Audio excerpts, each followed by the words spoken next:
Okay, so today we'll just have a quick review. I'm not going to spend much time on stability analysis, but I just want to talk few things about it and specifically about this Barkhausen criteria. So let us consider the closed loop amplifier transfer function, which is given in capital letter A of j omega in the frequency domain, and that could be expressed as the open loop gain, which is in specified as small letter a with j omega and divided by 1 plus beta times that of uh, or basically divided by 1 plus the loop gain, and the loop gain is represented again with a kind of function which is termed as t times that of j omega. Okay. So that is nothing but it's a product of beta times that of a j omega, and we'll also assume that the beta network doesn't have any phase difference, so which means that uh, it's a kind of pure network and never introduce some sort of phase into the system. Okay, so that is one thing that we always have to consider, that there is no phase introduced by the beta network. So we'll hold this assumption throughout this entire discussion. Um, and next is we have to talk about this Barkhausen criteria. The so the criteria basically works on this loop gain transfer function. Uh, so it states that, say for example, the product of this beta times that of a beta, which is nothing but the loop gain, and when this loop gain has a magnitude that is less than 1, uh, and when we have a magnitude that is less than 1 for a phase value of beta times a j omega of 1 that is equal to 180 degree, then the system would be stable. Or the other way to talk about the same stable system is by looking at the same loop gain expression. Um, so in this loop gain expression, when this magnitude of this loop gain is equal to 1 and we have a phase angle at that particular uh, frequency where I have denoted that frequency at which this omega or this magnitude of the loop gain is becoming 1 as omega 1, in that particular frequency when we go and measure the phase, and if that phase angle is more than minus 180 degree, so which means that, say for example, I have a minus 90 degree, so which is a value which is larger in, in terms of negatives. Okay, so in that situation the system is said to be stable. But if either of these two conditions are not met, okay, in that situation we say that the system loses its stability and gets into unstable system. And as you could see that one could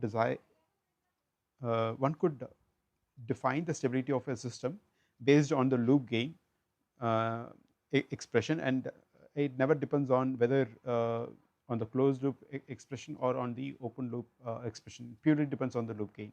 So based on this loop gain, as I was start talking about the stability analysis, I said we purely depends on the loop gain expression, and the stability analysis is only meant for analyzing a negative feedback system. Okay, it is not meant for the other type of feedback network, which is a positive feedback network, and we will not use a stability analysis on those networks. And again, there are three ways by which one could analyze uh, the stability of the system. So the first method is known as a root locus method, and that method generally uses an S plane where the poles of the loop gain will be used, and there is a second method which is known as a Nyquist plot, where the loop gain. So I am using the small like a shorthand notation of LG in order to denote this loop gain. So wherever I have this expression LG, I'm actually talking about the loop gain expression, which is the open loop gain times that of the feedback factor beta. Okay. So that loop gain is plotted against uh, the phase value of the loop gain. Okay. And there is a third plot which is a Bode plot, where we try to plot so Bode plot in general will have two type of plots. One is named as the magnitude plot, the second one is the phase plot.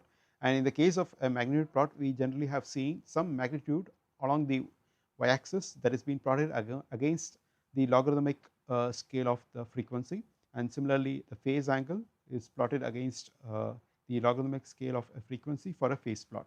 Uh, so, so previously what we have discussed is how to plot a open loop gain with respect to the magnitude plot as well as the phase plot. Okay, so these two are the plots that we have plotted uh, for an open loop system. Okay, uh, and I also had discussed about how to plot the same magnitude as well as phase plot for a closed loop system.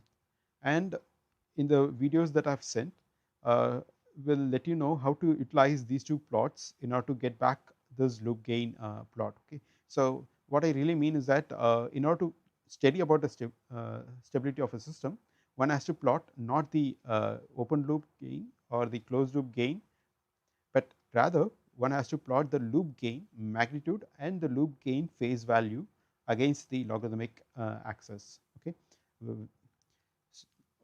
logarithmic axis of the frequency. So now let us quickly do a simple problem. Let us try to construct a root locus of a single pole system. So let us consider an open loop system, and rather than directly jumping onto the root locus method, I just go along the path of Bode plot, and then we utilize those informations, and then we'll try to plot it onto this root locus method. Okay, and one more thing that I forgot to mention here is that among these three methods, we will not study about this Nyquist plot in this particular course. So we'll neglect this second method by which one could analyze the stability of a system. Okay, we'll never touch upon it. Yeah. So with that being said, let us try to look into this problem. So the open loop transfer function of a single pole system can be written as a of j omega, and since because there is a pole, I am labeling that pole to be as p1. Okay, so sometimes I try to interchange these poles with omega p1 or sometimes omega 1. Okay, so do not get confused with any of these notations. So as of now, we'll just hold this p1 is nothing but it's a frequency term, denoting the pole of a particular system. Okay, open loop system. Now and also there is one important thing is that I have open loop system, and in order to convert this open loop system into a feedback network, we actually sample the output and put them to a feedback network, and then the output of this feedback network is taken back and then mixed with an input signal. Okay, so this is the type of feedback network that we have, which goes around the loop. Now in this case, the feedback network basically samples an output signal. Now when I say sampling, we are actually measuring, or we are actually tapping the voltage or current. It can be even a current. Okay, but for the entire course we will just assume that the transfer function or the open loop system that we are currently using for the analysis is a voltage amplifier.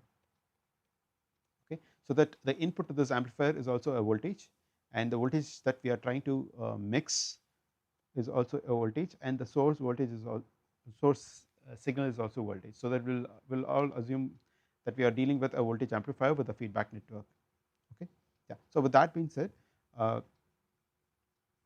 the type of sampling that I can do is being tapped through this feedback network, and only a fraction of this feedback voltage is being translated onto this VF. Okay, so in short, what I try to mean here is that I have a feedback signal, and that is basically a fraction of this V naught.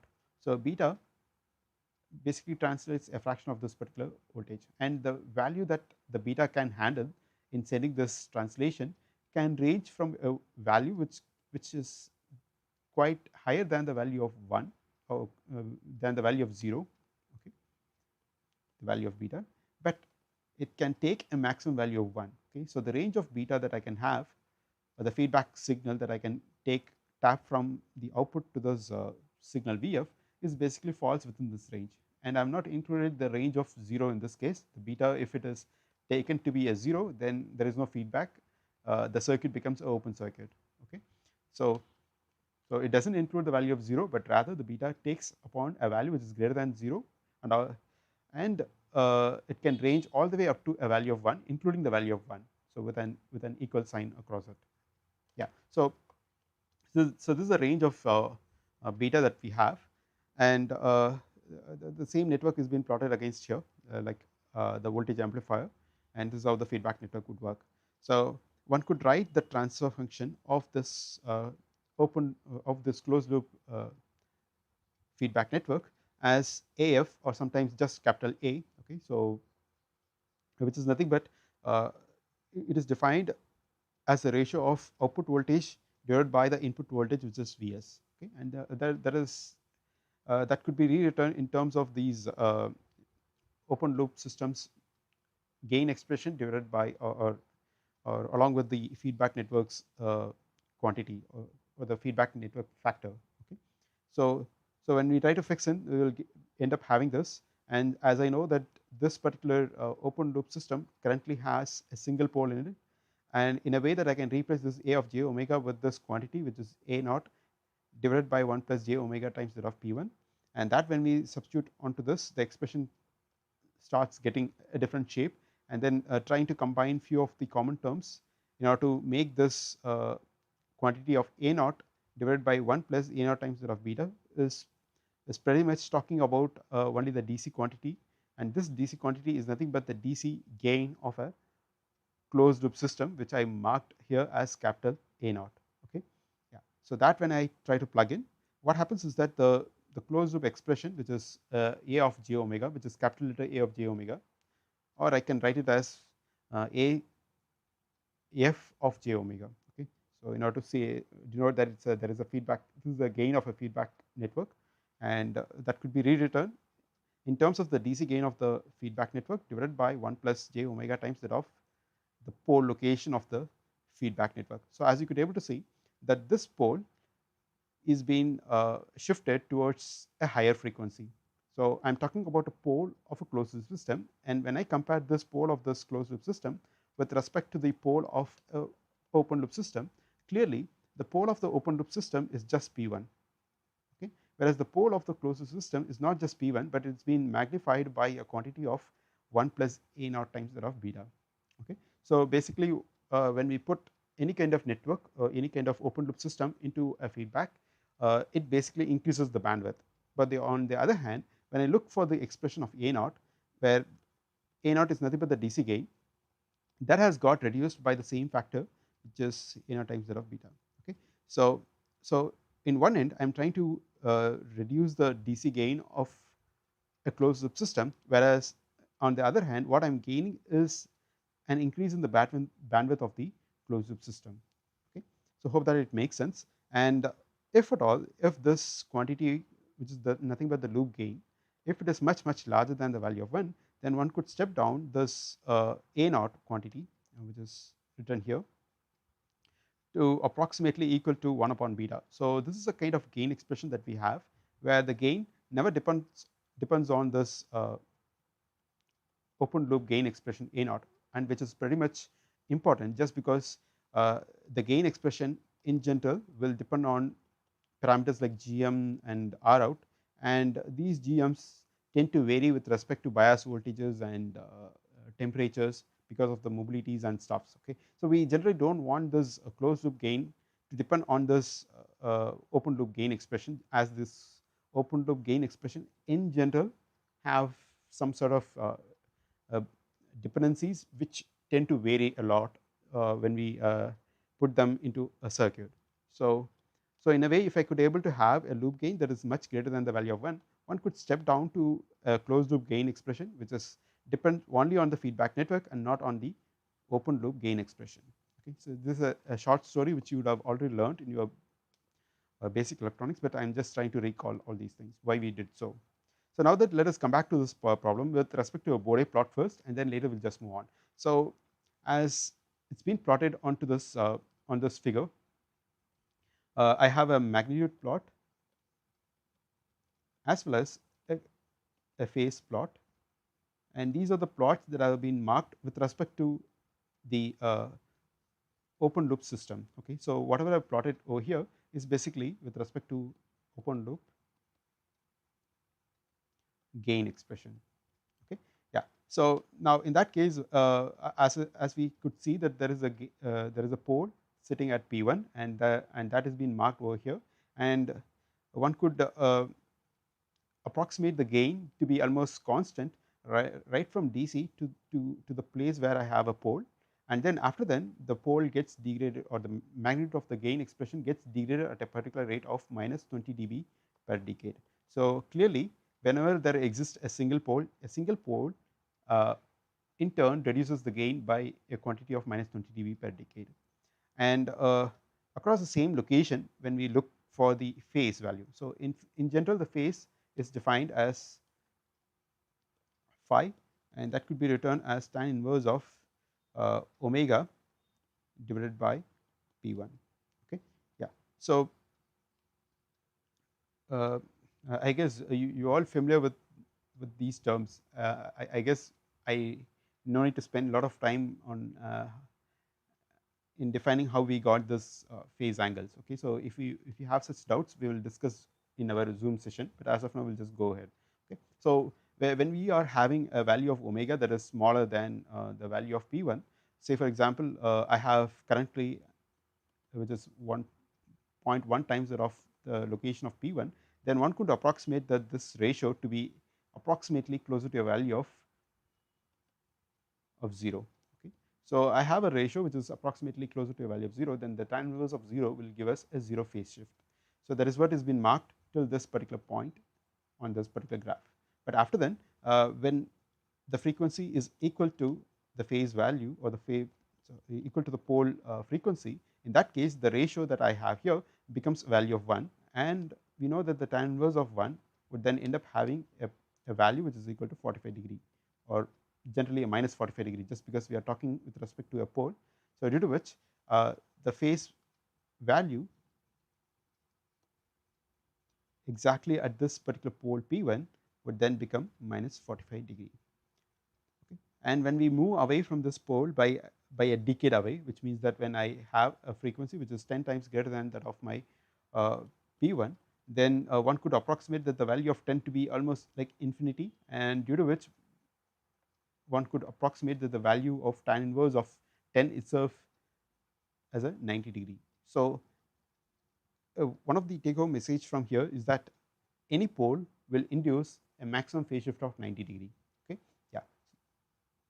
So due to which we have this picture, and now let us try to replot the same thing with respect to closed loop. Okay, so as the closed loop involves a factor beta, let us pick a particular value of beta. Okay, so let me have two values for this beta network. One, let me take it as beta that is equal to beta 1, the other one having a value of beta that is equal to 1, so which is the maximum value that this beta network can have. Okay, so first let me start with a value of beta that is equal to 1, and in order to plot this transfer function of this closed loop gain, okay, of this closed loop gain, I have used this yellow color.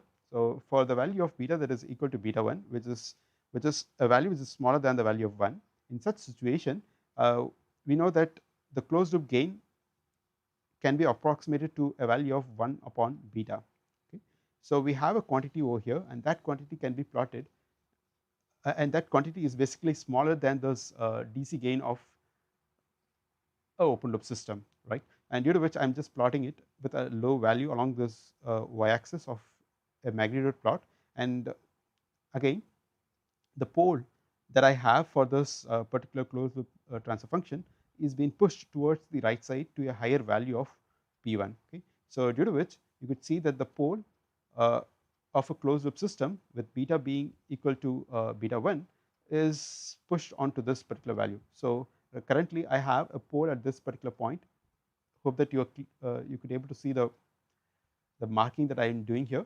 So this pole location is generally given by beta into 1 plus a naught, small a naught times that of beta 1. Okay, that is the current location of this pole of the closed loop system, and due to which the phase value could be again plotted with the same phenomenon that we have discussed for the phase of an open loop system. Okay, so and this particular pole frequency, we know that the phase angle is supposed to be equal to 45 degree. Okay, and just point like 10 decade before this particular pole of the closed loop system, we will have a 0 phase degree, and after then at that particular pole we will have 45 degree, and when we move away from this pole created by this beta 1 network, then we would end up having a kind of angle that reaches to a maximum value of minus 90 degree. Now this is for the case that I have explained for beta that is equal to beta 1, and the value of beta 1 is considered to be less than 1. But what happens when we take a factor of beta that is equal to 1, which is the maximum value that it can have? So in that situation, one would end up having a 20 log of 1. So we know that this 20 log of 1 is basically a 0 dB, okay, which is nothing but the baseline of this particular magnitude plot. So this baseline will actually been plotted and it intersects at the open loop magnitude plot at this particular pole location. So one could write the 3 dB bandwidth of this closed loop gain, or the pole of this closed loop system having a beta factor that is equal to 1 to be appearing on this particular spot where we have an intersection of this open loop system with the closed loop system. So that intersection point is considered to be the pole location. Okay. So now due to which let me choose a different color.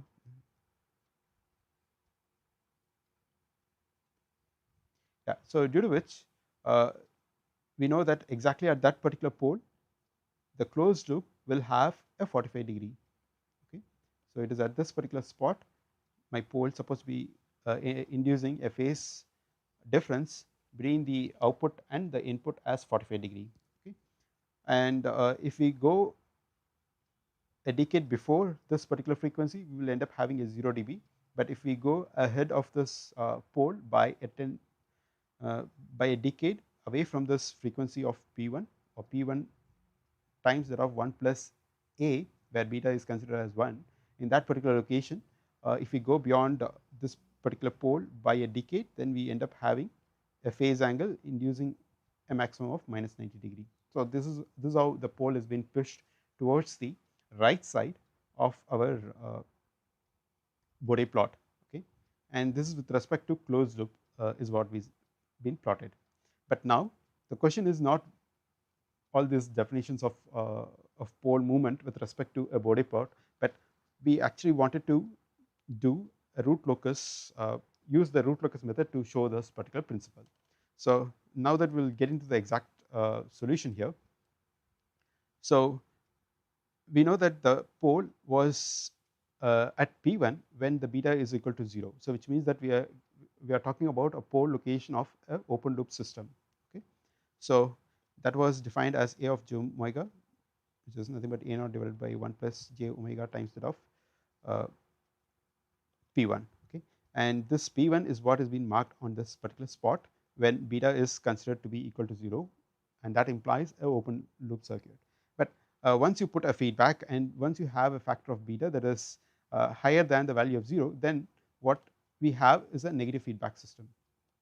Okay. So now as I keep increasing the value of beta all the way, pushing the value all the way to a value of 1, then what happens is that this particular pole, as we have seen in the Bode plot, was being pushed towards the right. But in the case of an root locus, it will be pushed towards the left, because in an S-spline, if the pole exists on the left half of the S-spline, it means that the system is stable. Okay. So basically the pole will move towards the left side and pushes far away from the original pole location of P1, okay, by a factor of 1, P1 times that of 1 plus T naught, okay, where T naught is nothing but the product of A naught times that of beta. So depending on the value of beta, it will be pushed towards the left side. Okay. So more it is pushed towards the left side, we have a better bandwidth, and yeah, so this is how the pole moves in the root locus plot. Okay. Whenever we try to increase the value of beta, so as the value of beta is increased, it is pushed towards the left, and the system is always stable. So now let us take a condition where we are being asked to plot a root locus for a two-pole system. So here again I have considered two poles, one I have labeled as P1, the other one is labeled as P2, and assuming that the pole location of P1 is at low frequency, which means that this is the dominant pole that we have, and the pole location of P2 is away from this far away from the pole location of P1, and we call this as a non-dominant pole. Okay. And these are the pole locations of an open loop system. Now the question is what happens as we increase the factor of beta from the value of 0. Now in general we have to know what is the departure angle. So since we have only two uh, poles, the departure angle is nothing but 180 degree by 2, and that ends up having a 90 degree. So we will utilize this departure angle after a while. So the whole point is that as we increase the value of beta, the pole P2 will start moving towards the right, whereas the pole P1 will start moving towards the left. So ultimately they meet each other at a particular beta, okay, and we call that beta as beta 1. Later we'll just try to identify what is this factor of beta 1 at that particular location, but as of now we'll just continue. Now what if I go beyond the value of beta 1? Now the answer to this question can be addressed by this angle of departure phenomena. So it says that these two poles actually overlap for a value of beta that is equal to beta 1, but once you move away from this beta 1 to a greater value of beta 1, then one of the pole will shoot up, okay, and the other pole will shoot down. So which means that these two poles will depart each other by 90 degree with respect to the original locations, okay. So that is how they move away from each other. So in a way whatever the value of beta that we have chosen, okay, so for beta that is greater than beta 1, these poles will tend to be on the left half of the S spline, okay. So which means that any factor of beta that I have, even for beta that is equal to 1, these system poles will stay on the left hand side of the S spline, which means that a two pole system is always a stable system, okay. So now let us consider the third possible case where we have three poles in a system and we just want to analyze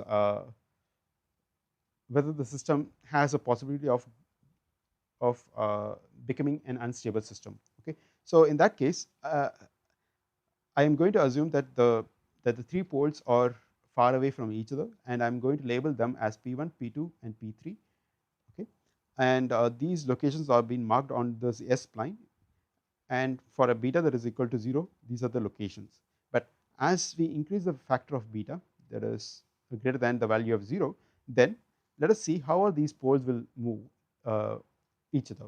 So I think you would have already listened to the lecture videos that I've sent earlier. Here in this case the pole P1 always begins to move towards the left, the next pole will move towards the right, and the third pole will again make the same move as that of my P1, that is it makes a move towards the left, okay. So here in this case all the odd number of poles will try to move towards the left side, but all the even number of poles will try to move towards the right side in general. So now that again there will be a factor of a particular value of beta that is equal to beta 1, what happens is that these two poles will intersect at a particular location or a particular frequency, single frequency. They overlap each other, and for a beta that is greater than beta 1, the poles has to shift up and down, okay. Now the way that these poles will shift is again um, evaluated by considering the angle of departure quantity. So again it is defined as 180 degree divided by 3 poles in my system, so the angle of departure is supposed to be 60 degree. So in that case these poles will try to move in a different angle, okay. So I think I'm not pretty sure whether the concept that I'm explaining about the angle of departure is true or not, but what I really know is that I know that these poles tend to move in this direction, okay. So I can just verify the concept of departure angle by looking into the appropriate textbook, but uh, don't rely on the definitions that I've given here. Okay, let us assume that these poles are moving, and for a particular factor of beta there is a possibility that these poles P1 and P2 might enter into the right half of the S spline. Now once these poles end up landing on the imaginary axis or landing onto the right half of the S spline, we know that the system becomes unstable, okay. So whenever uh, there is a 3 pole system, and for a beta that is equal to 1, which is the maximum feedback that I can give, and if these poles either land on the imaginary axis or either land on the right half of the S spline, then the system is no more a stable system, okay. So hope that you're clear with this concept, and now let us have the same analysis onto the Bode plot graphs. Okay, so here is a case where I have plotted the thick black line, which is representing my open loop system transfer function. Okay, so let me choose a color. Yeah. Okay, so the thick black line denotes the A of j omega, or the magnitude plot of my A of j omega, and again the one that has been plotted at the bottom talks about the phase angle of the open loop system A of j omega, and the pole locations have been given here. So the pole P1 is here, pole P2 and pole P3 is given, and they have been separated by each other by a large margin, and across each of these poles. So let us quickly recall how to write the expression of this. And in general, we have this A of j omega, which has already been said at the top. I can write it as a DC gain divided by 1 plus j omega times that of P1. This is the first pole, and j omega times that of P2, and 1 plus j omega times that of P3. So this is my closed loop gain expression, and if one try to identify the magnitude of this, one could write it as A naught divided by square root of I think it's the individual square of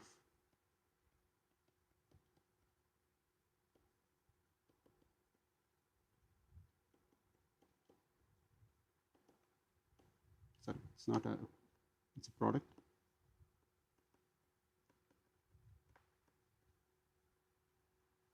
Yeah, so this is what we have, and right now if one chooses a particular frequency, say for example a frequency which is lesser than the value of P1, obviously these ratios will tend to be taken as zeros. Okay, so due to which the gain that I would get out of the circuit is taken as A naught, and that is what has been plotted on this particular line. Okay, so these are the frequencies that are smaller than the value of P1.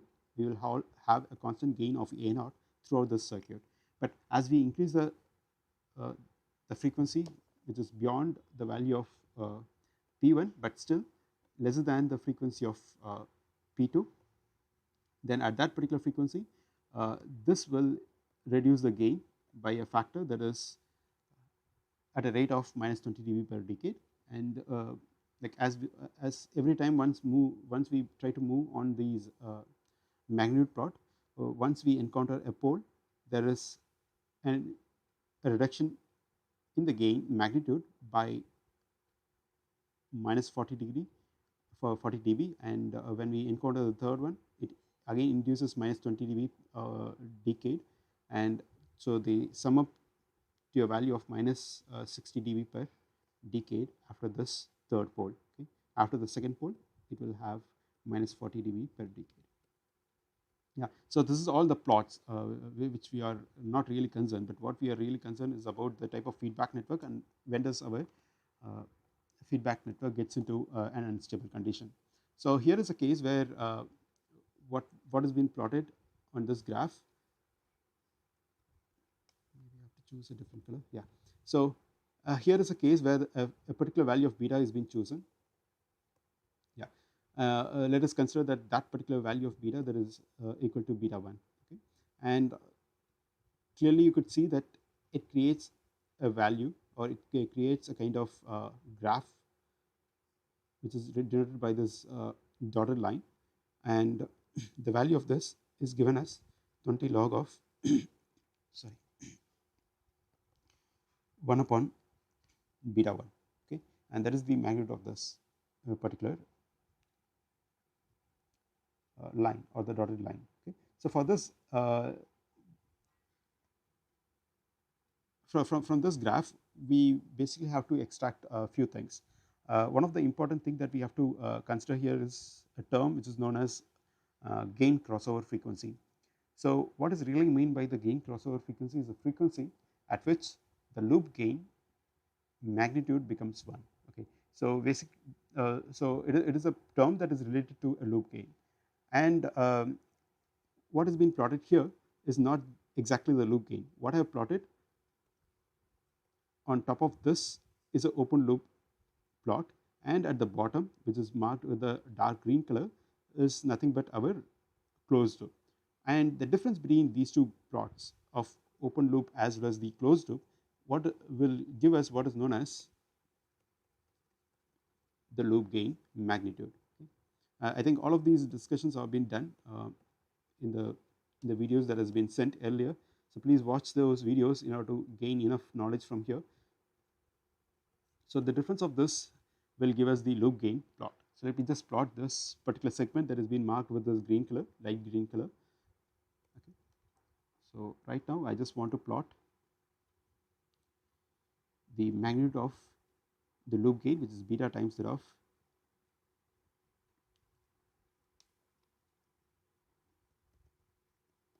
Okay, and in terms of dB is what I wanted to plot, and the shaded line, which is the difference of these two things, will then have a pole P1, and then it crosses, and later on we have this pole P2, and beyond this we will have this pole P3. So if we mark all those conditions here, and the scale is basically a logarithmic scale in terms of omega, and let me mark this P3 here. Okay, so now that I just want to plot not the open loop, not the closed loop, but the loop gain is what I need to plot. So as I said, it is just the difference of these two plots. So I have this pole 1, and then after then I'm getting degraded, and then I'm crossing this particular intersect. Okay, so in this case there is a frequency, and this is my 0 dB line. So we call this particular frequency at which the magnitude crosses this 0 dB line, or a magnitude of 1, is said to be omega gx, or gain crossover frequency.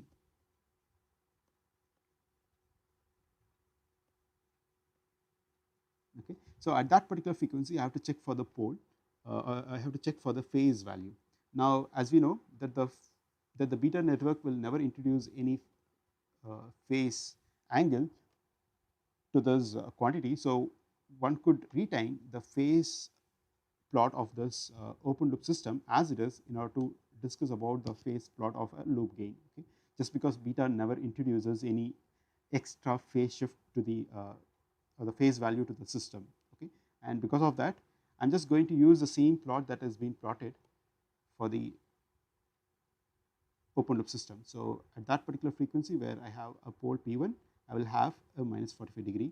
So I cross this, and then I settle down to a maximum frequency of maximum phase value of minus 90 degree, and then the moment I encounter this particular pole, then again there is an introduction of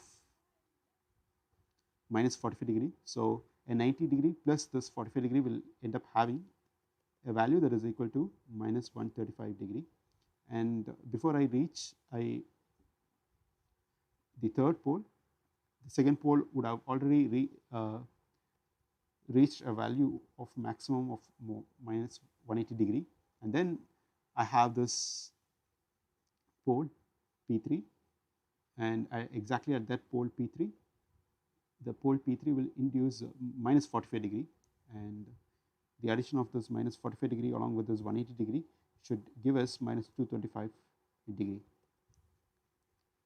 at that particular pole, and beyond this the third pole will induce further minus 90 degree, or a total phase value of minus 90 degree, and due to which we will have a maximum phase angle of minus 270 degree. Okay, and this is how it has been discussed in those videos. So now the only thing that we are concerned is that for this particular value of beta that we have chosen, we have the gain crossover frequency at this particular location. Now at that particular frequency I have to check for the phase value, and currently the phase value that I am getting out of the circuit is just 90 degree, and when we look for this Barkhausen criteria, it states that whenever the loop gain which is evaluated at a frequency of omega equals to omega gx, where I have a magnitude that is equal to 1, and when I check for the phase value of it, okay, at the same frequency of omega gx, which is beta times that of a of j omega gx, okay, the phase value supposed to be greater than minus 180 degree. So, this minus 90 degree in general is greater than minus 180 degree. So, this means that the system is stable for a value of beta that has been chosen. Okay, hope that it is clear. So, the beta 1, when I try to plot it in a separate axis, so what I have done is that I have chosen this particular plot, and then I took only that particular segment of the shaded line into a separate plot, and then I have just replotted here, okay, nothing else. Okay. So, now if at all, if I choose a different factor for the beta, okay, because as we know that the value of beta can range from a value which is greater than 0 to a value that is equal to 0. So, say for example, I have chosen a value of beta that is equal to 0.5 or something. So, in that case, let us assume that I have a plot that is somewhere here. Okay.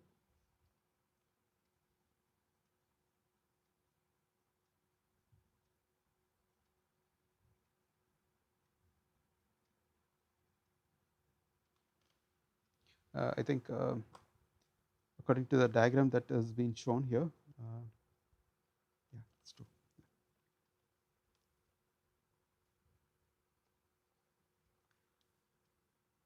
So, let me mark this particular point. This is my new value of beta. Let me mark that new value of beta to be equal to beta 2, and for that the closed loop gain would then become 20 log of 1 upon beta 2.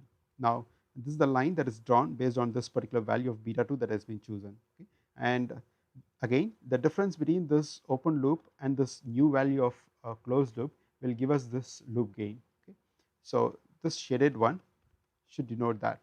So, let me mark the same thing onto this. So, I am just going to translate this shaded uh,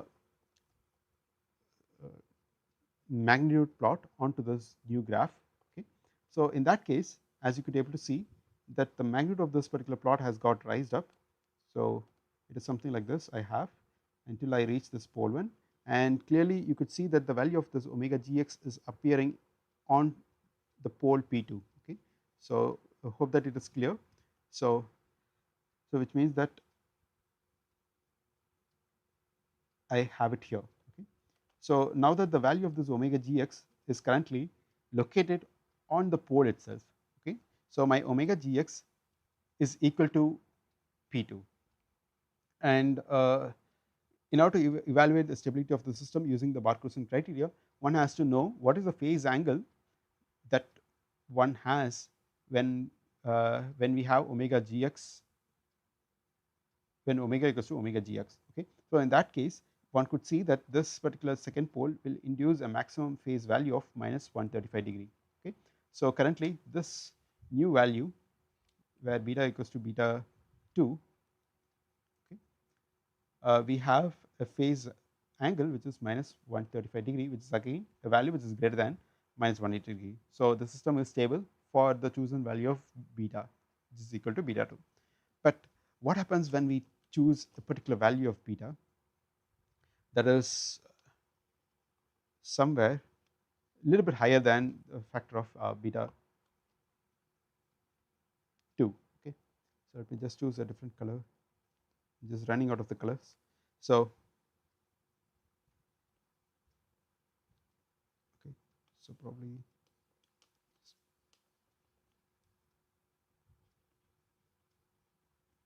okay. So, let me mark this as a line that has been plotted with respect to 1 by beta 3.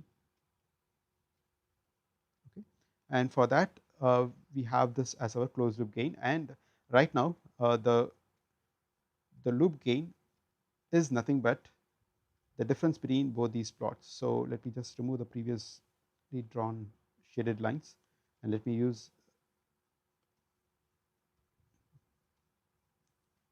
this color. Okay. So, this entire segment that has been plotted with this blue shaded line denotes this loop gain magnitude plot. Okay.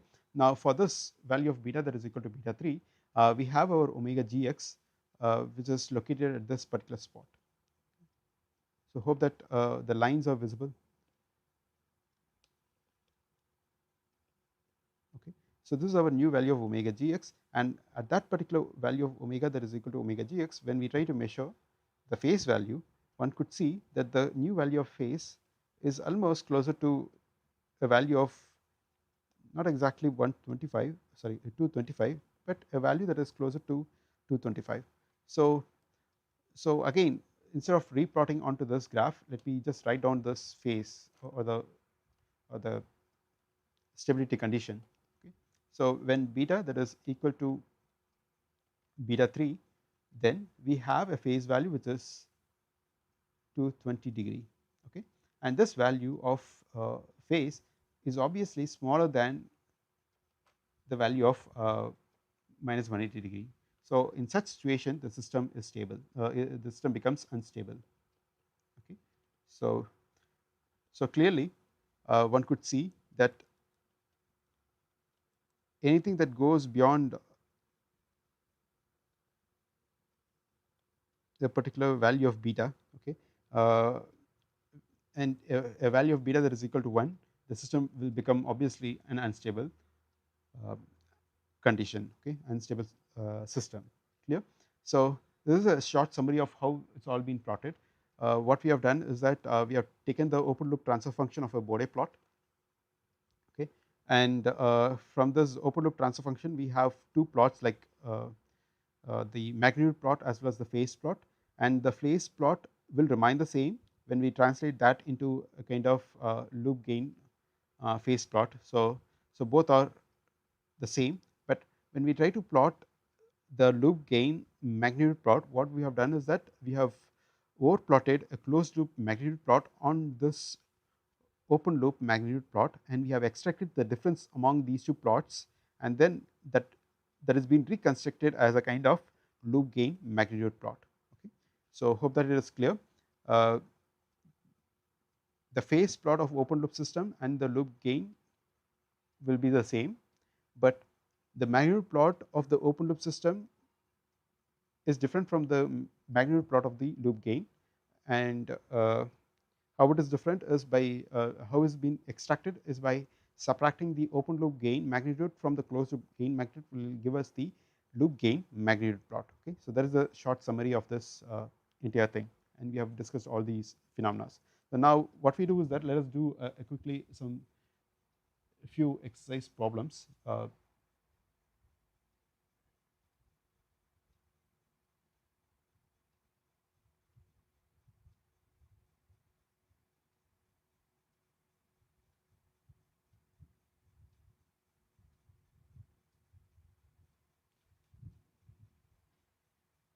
And I guess I have to talk about one more important quantity, which is known as phase margin and gain margin. Okay, so whatever we have discussed is just uh, the frequencies, and one also has one more term which I forgot to mention.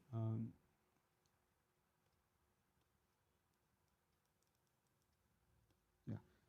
So I introduced a term which is known as omega gx, and I call that particular frequency as gain crossover frequency.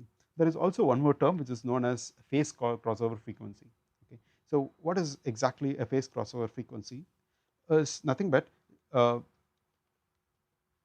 me write it as a statement rather than telling. Let me first explain gain crossover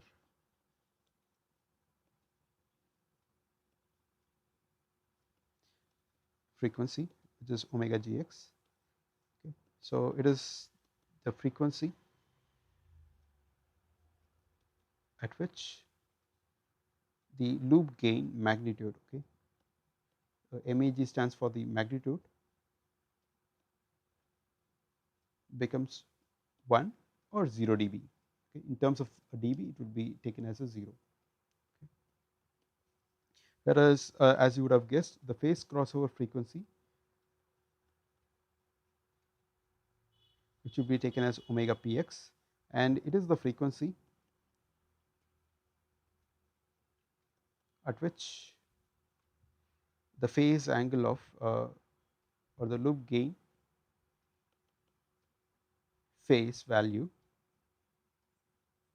or the open loop phase value. Just because beta never introduced any phase value, I can use even the loop gain phase as my open loop phase, okay, becomes 180 degree, or basically, yeah, minus 180 degree, clear.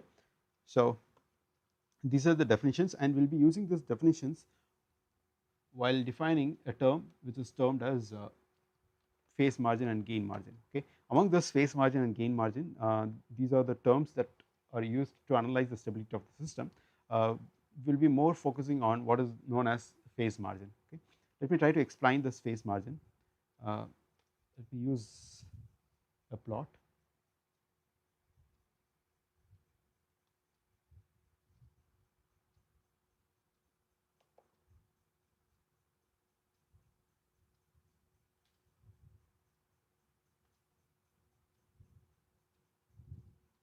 Yeah. So here is the case where the it's a plot of loop gains, okay. So the top one is the magnitude plot, and the bottom one is the phase plot of the loop gain. Yeah. So as you could able to see that there is a term which is crossing the 0 dB line, and we call this particular frequency at which the magnitude plot of the loop gain crosses this 0 dB line as omega gx, or gain crossover frequency. And at that particular frequency we are trying to measure the exact phase value, clear. So based on this omega gx and the phase value that is being measured, one could define what is termed as phase margin, okay. So first of all, you have to know what is the meaning of this omega gx, okay. So with that definition, one could write the phase margin is a quantity which is 180 degree plus the phase angle that is being measured across this loop gain, which I write it as t, measured at the frequency omega equals to omega gx. At the value of omega equals to omega gx, whatever the phase value that we have measured has to be added, okay. Yeah. So and that quantity, if it turns out to be a positive term, we call that system as a stable system. Say for example, in this case I have a phase value which is equal to, this is supposed to be minus, yeah, a phase value that is equal to minus 90 degree, and this minus 90 degree, when we add them over here, it gets subtracted with the value of 180 degree, and due to which we will have a positive quantity. And if we have any positive value for this phase margin, we call the system to be a stable system, okay. And similarly, one could also go with the argument of the phase gain margin, and the gain margin is measured with respect to what is termed as a phase crossover frequency. Anyhow, we will not deal with this gain margin, but still I will just give a quick review on it. So here one could see that there is a frequency at which the phase plot crosses this minus 180 degree value. So we call this particular frequency at which the phase value of the loop gain, or the phase plot of the loop gain, crosses this minus 180 degree, is termed as omega px. And at this particular phase we have to measure the magnitude value, okay. So it is something like the gain margin is defined as the magnitude of omega px, okay. And while measuring this magnitude of this loop gain at the frequency that is equal to omega gx, if it is lesser than the value of 1, okay, we call that the system would be stable. I hope that it is clear, okay.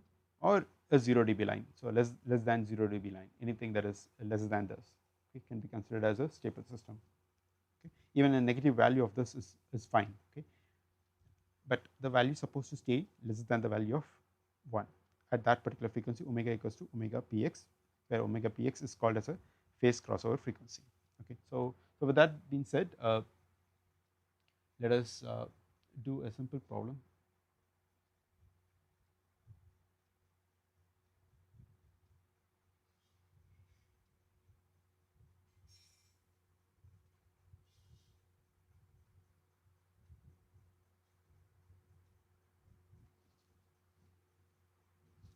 Let me just copy and paste this particular problem so that we'll not waste time in writing it.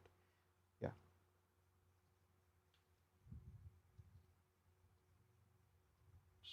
I hope that this line that has been pasted is visible. Let me see if I could able to crank up the size.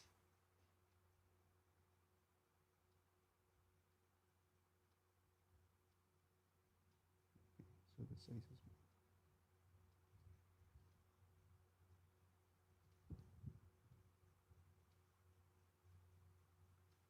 yeah.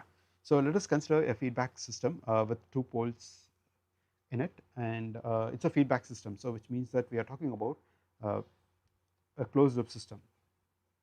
Okay. So I'm talking about this capital A of j omega, and that has two poles in a system, and those pole locations have been specified as something like j omega times that of p1. Okay, so I'm not so please ensure that we are not discussing about the poles of open loop system. Okay, so what we are discussing is something with respect to closed loop system, but the whole point is that one has to identify the magnitude of this particular plot. So like whenever we say that this particular system has two poles, these two poles of the closed system has to come from either from the open loop system or from the feedback system, right? So as I stated earlier, we are not going to consider any phase lag due to the beta network.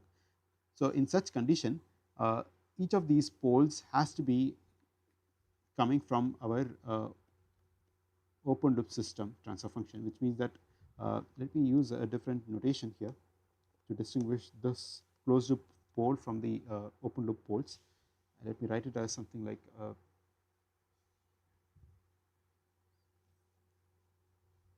as p1 into 1 plus a naught times, sorry, small a naught times that of beta, and p2 into 1 plus small a naught times that of beta. Okay, so these are the pole locations of the closed loop system, but these poles of p1 and p2 has to arrive from the open loop system, so which I can write it as something like 1 plus j omega divided by p1 and 1 plus j omega times that of p2. Okay, yeah. So now to calculate the magnitude of the closed loop system for a phase margin of 60 degree, 45 degree, 30 degree, and 180 degree. So so there is something that we need to consider on this particular expression.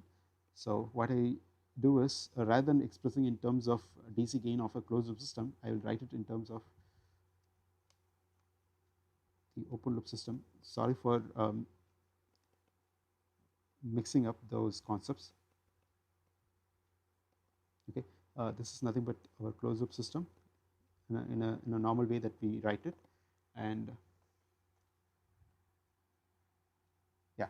So now as we know that the phase margin is something is defined as 180 degree plus the phase value that is evaluated across the across the loop gain measured at a frequency that is equal to omega equals to omega gx. Okay, so at that particular phase value, what we have is what it gives us.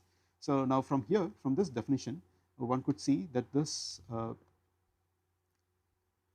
phase angle that we are measuring out of this loop gain is same as that of the phase angle that we are measuring out of the open loop system as well. Okay, so one could map this phase to be exactly the same, clear? And now if at all, if it is a 60 degree, then one could either evaluate this t of j omega quantity or the phase value of this uh, open loop gain expression evaluated at omega equals to omega gx. Okay, so either of both these quantities would give us the result. So while we try to do so, we would end up having a quantity for t of j omega would be equal to minus 120 degree as the phase angle. Okay, so and in general, what are the phase angle that I am getting by substituting either 60 degree or 45 degree or 30 degree? I write it as theta. Okay, so we'll just use a short notation here, just because there are a few things that I need to talk here. So we know that the magnitude of this closed loop system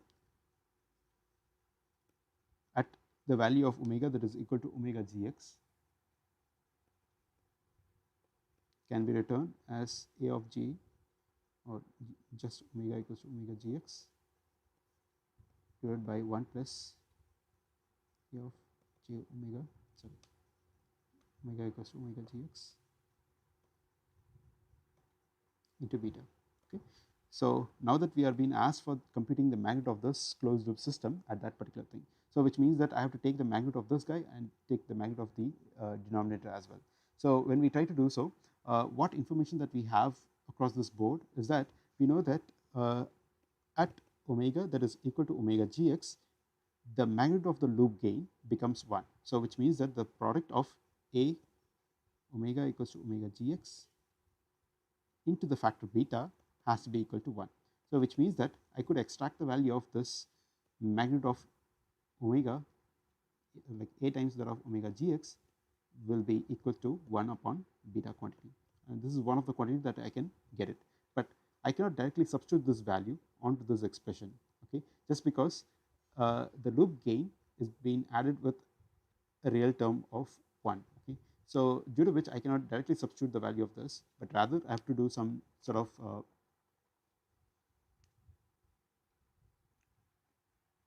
manipulation here. So let me talk about those manipulations. So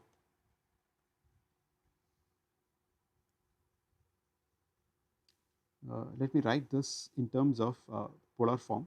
So we know that the magnitude would be defined, or is a of omega plus omega gx into beta. Okay. So whatever we have written at the top over here is just the magnitude, but what would be the phase value? So the phase value of this, as I said, supposed to be equal to some theta. Okay. So one could combine this magnitude as well as the phase in order to write down this particular quantity, right? So what I try to mean here is that one could write this product of loop gain or product of the open loop system times that of the beta as magnitude times that of e to the power of j theta. Okay. And let me fill in this omega gx times that of beta. Okay. So hope that it all makes sense right now. And what I have written is that the loop gain expression is being expressed as something like this kind of quantity. Okay. When it is evaluated at a frequency that is omega that is equal to omega gx, and we know that this particular quantity or the magnitude of this particular quantity is basically equals to 1, and I could write this entire expression as 1 into e to the power of j theta. And we know that by using this Euler's theorem, one could write it as cos theta plus j sin theta. So now it is this quantity, which is the product of omega gx into beta, can be rewritten as cos theta plus j sin theta. So I am just going to utilize this result where I have the real term as well as the imaginary term in order to evaluate the denominator term of this particular quantity. Okay. So let me use a different color. So hope that you are clear with these quantities. So the top term can be replaced with 1 by beta, which I got it from here, and the bottom term, particularly this particular term, which is the product of open loop gain into the beta factor, could be replaced with 1 plus cos theta plus j sin theta, and I have to take the magnitude. Okay. Now as we know that this 1 along with the cos theta is a real term, and the sine theta here denotes an imaginary term. So whenever we take a magnitude of it, it is always comes under the square root, right? So let me write that. So I have this closed loop system evaluated at omega that is equal to omega gx, and the magnitude of this will give us 1 upon beta divided by the square root of 1 plus cos theta the whole square plus sine square theta. So again, when you expand and when you do a simple algebra, you would end up having square root of 2 plus 2 cos theta and divided by 1 upon beta. So now that one could use the factor of theta for different values of phase margin. Okay, so say for example, I have a phase margin of 60 degree, then the value of theta can be written as 180 degree. I think from the definition, what am I supposed to get? Yeah, so it is the phase margin minus this 180 degree should end up giving us a result that is equal to theta.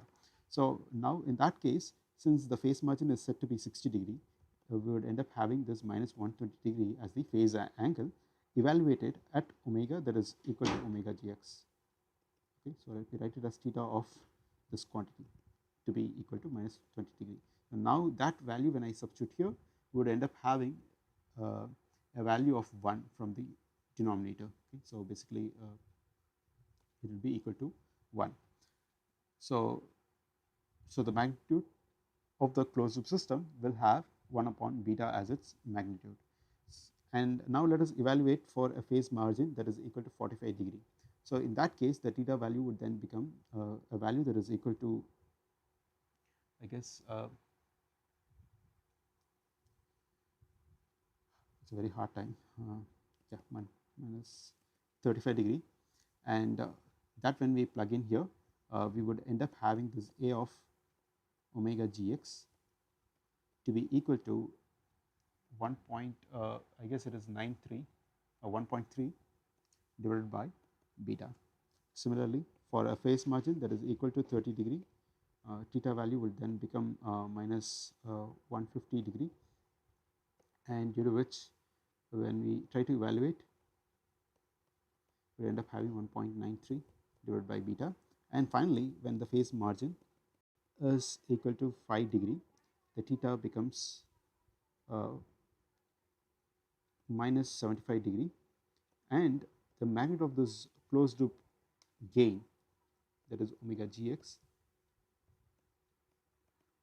shoots up all the way to 11.1 divided by beta. Okay, so now, so all these calculations are fine, but what is the real intuition behind these quantities that I have brought in? So that could be